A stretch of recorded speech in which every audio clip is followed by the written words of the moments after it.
Welcome to another episode of Historical Markers. Today we're continuing at the Chickamauga battlefield. I am still on Battlefield Road. We'll see, not necessarily all the markers will be from Battlefield Road, but there's a good chance that they will be, since there's still a lot of markers I can see down the road ahead of me. Anyway, there are so much to see here, and you should visit sometime and check out the Chickamauga battlefield. Indiana's tribute to her 31st Regiment Infantry. This regiment became engaged in the Battle of Chickamauga Saturday, September 19, 1863, about 12 midnight, on the enemy's line at a point about 3/4 of a mile east of the Lafayette Road near the Brock Field for 2 hours. The battle raged with great fury, resulting in the enemy being driven from his position.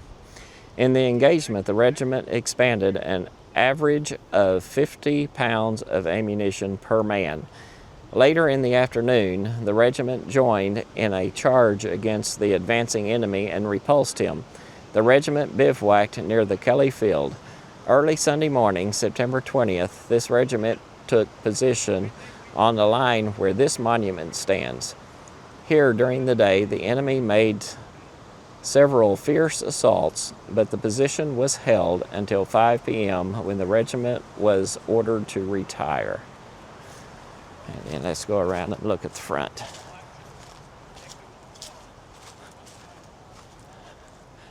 The 31st Regiment, Indiana Infantry. And this marker is for the 124th Regiment for the Ohio Infantry, Hazen's Brigade, from 8 a.m. to 3 p.m. September 20th of 1863. And we're very close to the Kelly Field behind. Here we have the 24th Regiment, Ohio Infantry, Grose's Brigade, 2 p.m. to 6 p.m. September 20th, 1863. Here we have Grose's Brigade. This brigade formed early as the reserve of Palmer's division. About 9 a.m., Colonel Grose was ordered to leave the 23rd Kentucky with General Hazen and proceed with the rest of the brigade to the left to assist General Baird. The latter was received just as the Confederates attacked, and the brigade at once became severely engaged and was twice repulsed, but in the third assault, with their other assistance, it drove back the Confederates and held its lines. About 2 p.m., it resumed its place on the lines of its own division. About 5 o'clock, the brigade retired under orders, receiving a heavy artillery fire as it crossed the Kelly Field. It reformed west of the field and proceeded with the army to Rossville. And this marker is for the 36th Regiment Infantry from Indiana, the 3rd Brigade, 2nd Division, 21st Corps, on Sunday, September 20th of 1863 at 9 a.m.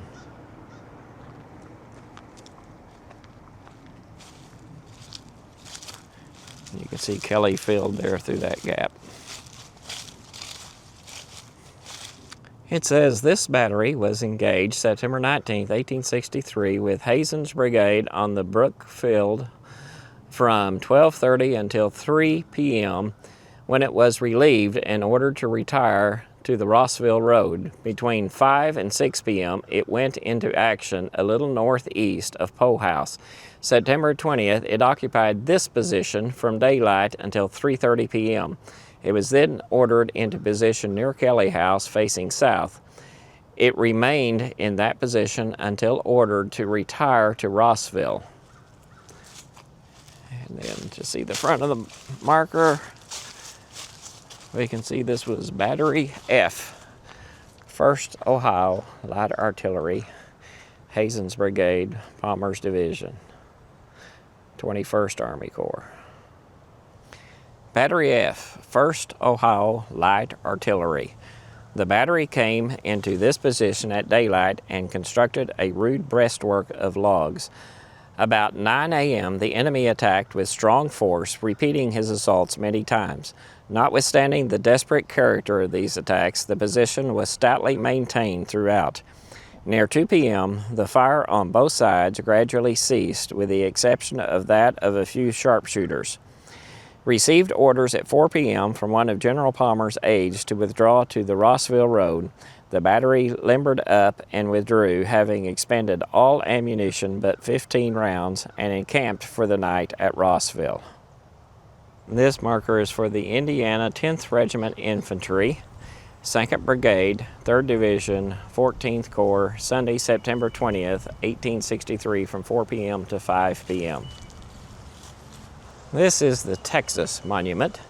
Texas remembers the valor and devotion of her sons who served at Chickamauga September 19th to 20th of 1863.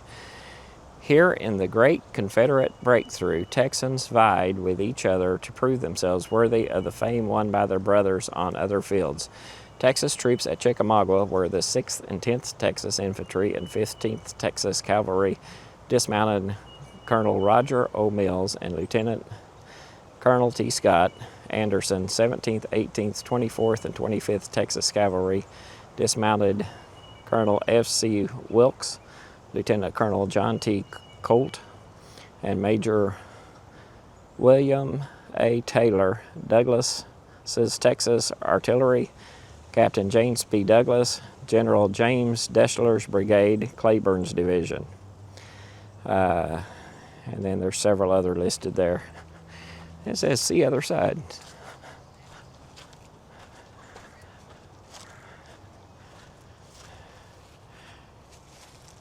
So here you can see several other divisions that fought here. I'm not going to read them all. Some of these names are very hard to read. On a trail back from the Texas Monument, there's a few more markers out here in the middle of the woods again. This one is for James Deshler, Brigadier General, commanding Brigade, Cleburne's Division. He was killed here about noon on September 20th of 1863.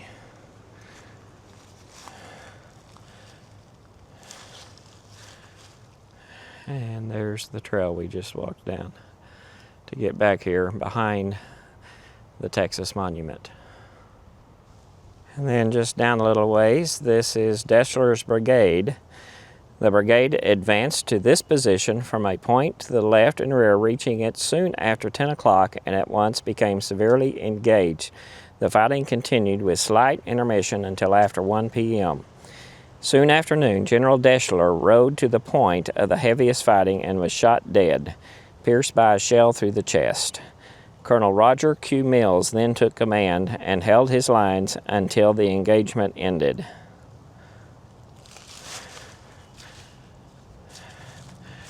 And so, right over there is where he was shot. Here is another Kentucky marker. This one is for the 6th Infantry U.S. Volunteers.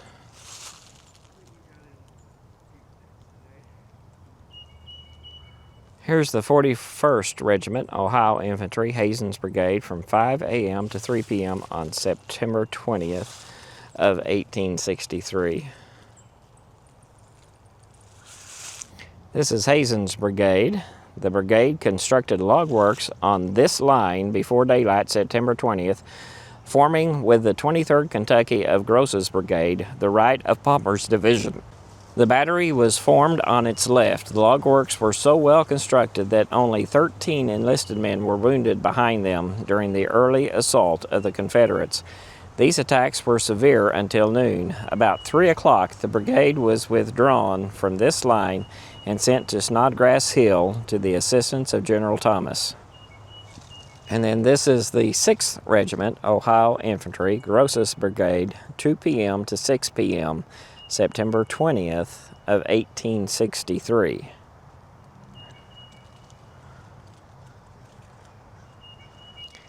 Next, we have the 23rd Infantry U.S. Volunteers from Kentucky.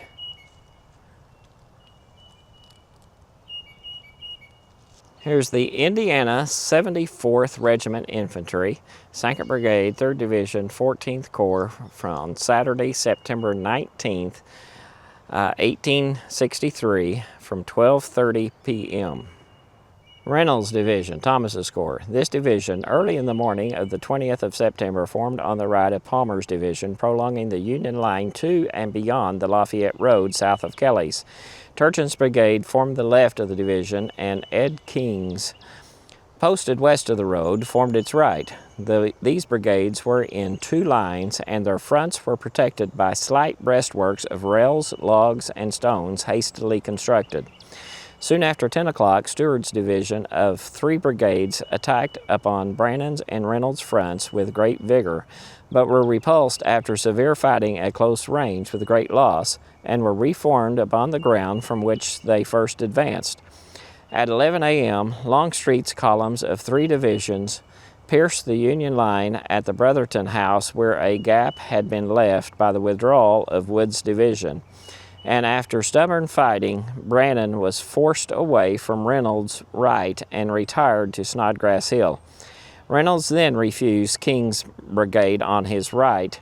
His line was not again attacked by infantry. After 5:30 p.m., under orders from General Thomas, the division was withdrawn without molestation by column of brigades moving northward on each side of the Lafayette Road. Soon after passing the Kelly House, Turchin's brigade filed to the left, and after moving a brigade front, faced north and charged through the woods upon scattered forces of the enemy to the fields next to the north. Thence through the fields along the front of Walthel's brigade, capturing most of his skirmishers, and passing the front of McCook's brigade, formed in rear and to the left of McCook as a covering force for the withdrawal of the army. King's brigade followed Turchin in a charge to the road north of the woods, when it was turned to the left and placed on the high ground near Turchin to assist in covering the withdrawal. The division subsequently followed the rear of the column to Rossville by way of McFarland's Gap.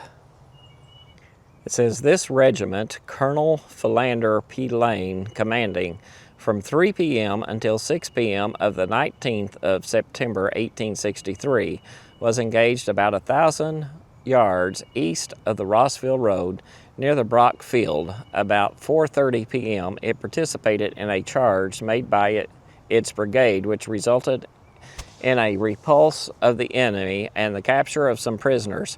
September 20th occupied this position from 7 a.m. until 5 p.m. when ordered to retire to Rossville. It, with the brigade, charged upon the enemy about 6 p.m. near McDonald's house, resulting in the capture of 250 prisoners. And let's look at the front of this monument.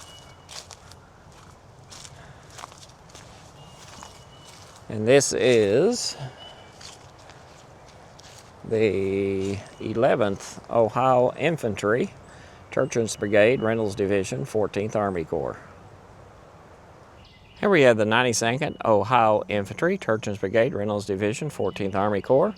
The 92nd Regiment, Colonel Benjamin D. Fearing, commanding, engaged the enemy September 19, 1863, from and after 3 p.m., about 1,200 yards east of the Poe House, and near 4:30 p.m. assisted in the repulse of a Confederate brigade.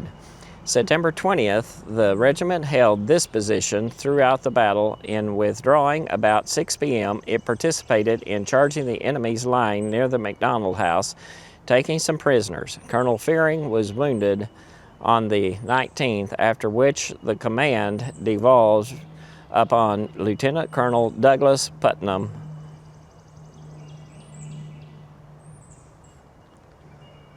Looks like there may have been something else stuck on the front of this at one time.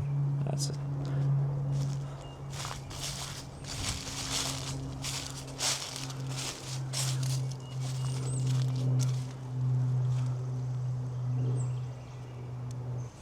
And this marker is for the 19th Kentucky Infantry, U.S. Volunteers.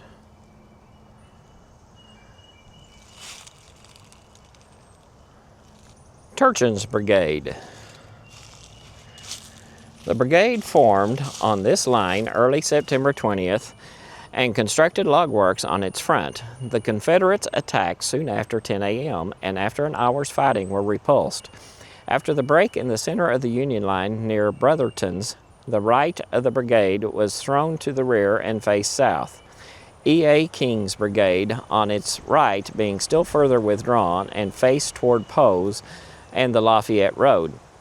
About 5 p.m., the brigade withdrew, marching north on the Lafayette Road to the north side of the Kelly Field, where it filed to the left, and facing north, charged through the field south and west of McDonald's upon the flank of Little's division, which had crossed the Lafayette Road at that point from the east.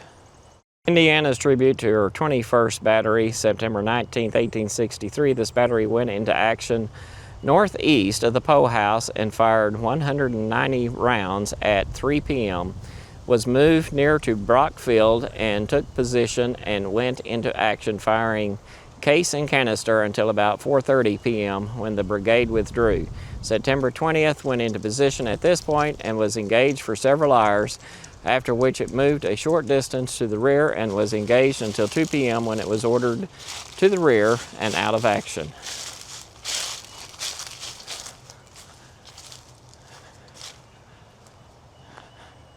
This is the 21st Indiana Battery. 21st Battery, Indiana Light Artillery. The battery came into position on this ground early in the morning and after firing canister and case, shot during the repeated assaults of the enemy, it changed position to the rear, firing a few rounds to the southwest and again back to this position till the order came to retire about 5 p.m. When the brigade was ordered to charge north on the west side of the Chattanooga and Lafayette Road, the battery became separated from it and reported to General Thomas, by whom it was directed to join Edward King's brigade until Turchin's brigade position was ascertained. Captain Andrew then reported to General Turchin and retired with the brigade to Rossville. Here we have Reynolds Division, Thomas's Corps. This division, early in the morning of the 20th of September, formed on the right of Palmer's division, prolonging the Union line to and beyond the Lafayette Road south of Kelly's. Turchin's brigade formed the left of the division, and E.A. King's, posted west of the road, formed its right. These brigades were in two lines, and their fronts were protected by slight breastworks of rails, logs, and stones. Soon after 10 o'clock, Stewart's divisions attacked Brannan's and Reynolds' fronts with great vigor, but was repulsed after severe fighting at close range with great loss, and was reformed upon the ground from which it first advanced. At 11 a.m., Longstreet's columns of 3 divisions pierced the Union line at the Brotherton House, where a gap had been left by the withdrawal of Wood's Union division. And after stubborn fighting, Brannan was driven away from Reynolds' right. Reynolds then refused King's brigade on his right. His line was not again attacked by infantry. At 5:30 p.m., under orders from General Thomas, the division was withdrawn without molestation by column of brigades moving northward on each side of the Lafayette Road. The 36th Ohio Infantry, September 9, 1863. This regiment, Colonel William G. Jones commanding, was engaged from 4 p.m. until 6 p.m. in and near the Brock Field, about 4:30 p.m., making a charge and taking some prisoners. Colonel Jones being wounded, Lieutenant Colonel DeVoe assumed command. September 20th, this position was held by the regiment from 7 a.m. to 5:30 p.m., when it was ordered to retire to Rossville. In executing this order, the regiment, with the rest of the brigade, charged the enemy, then extending across the road near McDonald's house, driving them and capturing about 250 prisoners. Eufaula, Alabama Artillery. The battery engaged a battery of the enemy near Alexander's Bridge at 3 p.m. on the 18th, firing 9 rounds. At 9 a.m. on the 19th, it moved to the front near Hall's Tower, firing 2 rounds. When the brigade charged about 3:30 p.m. on the 19th, the battery, by order of General Stuart, remained in its position.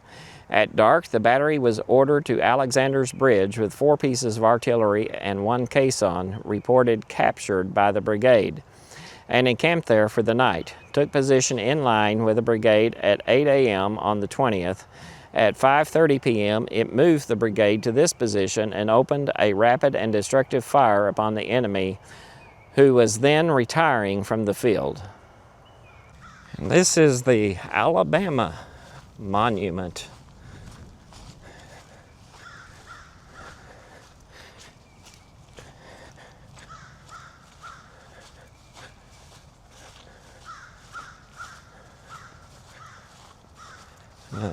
I can see there are things written on it. I have to get a little closer to see what we can read.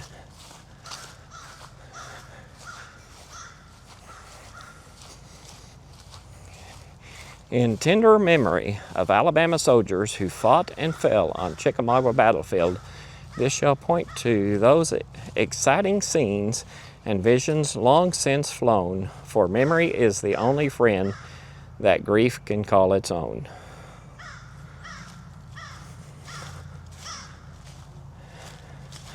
September 19th and 20th of 1863.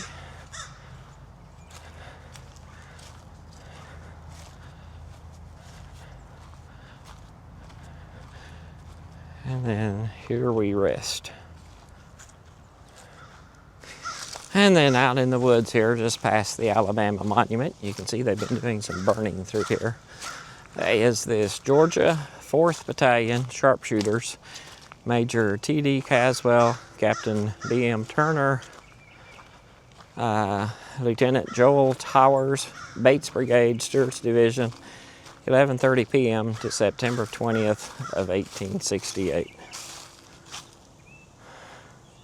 So that was another episode of Historical Markers. I hope you enjoyed learning more about the Civil War. There is definitely a lot to learn here, a lot to see, lots of cannons, lots of historic places that it's kind of hard to imagine what it would have looked like at that time. But there's a whole lot to see here, so join us as we continue with our Historical Marker series.